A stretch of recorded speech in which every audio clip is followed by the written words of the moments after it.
If pain is bothering you, it's either your body or your mind that's the issue. If it's your body, well, that's pretty straightforward. But if it's your mind, remember, you have the power to keep your cool by not seeing the problem as a disaster. After all, your ability to judge, react, and desire things is all in your head, and no trouble can mess with that. Keep telling yourself that you can keep your mind free from wanting things or getting upset. You can also figure out what things are really worth and use them wisely. These abilities are gifts from nature, and we should appreciate them.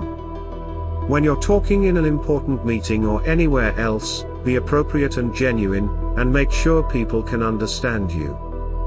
Aim to have a consistent approach to life, and if you can do each thing as completely as possible, be happy with that. No one can stop you from getting your life in order. Even if something external gets in the way, it won't stop you from being honest, balanced, and smart. And if something else slows you down, don't sweat it.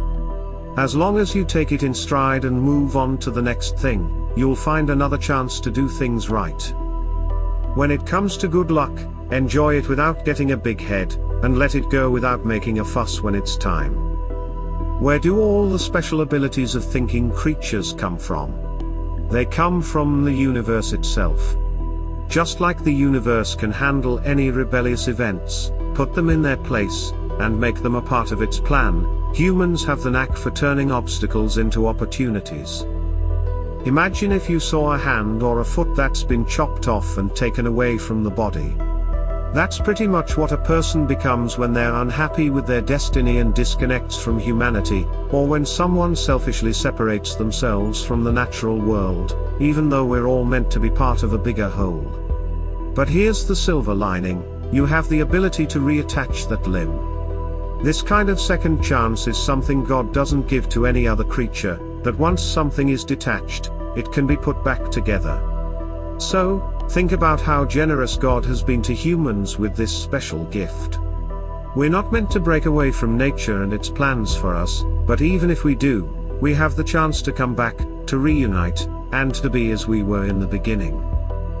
Don't overwhelm yourself by trying to tackle your entire life at once, or by carrying the burden of the future, or by imagining all the things that could go wrong. Instead, ask yourself, what's really so unbearable about this? You'll find it hard to pinpoint anything specific and realize you're not defeated. Remember, you don't need to be troubled by what has happened or what might happen. Your focus should be on the present. And the present becomes much more manageable when you deal with it on its own. So, if you find your mind recoiling and feeling overwhelmed by such a minor challenge, give it a firm talking to.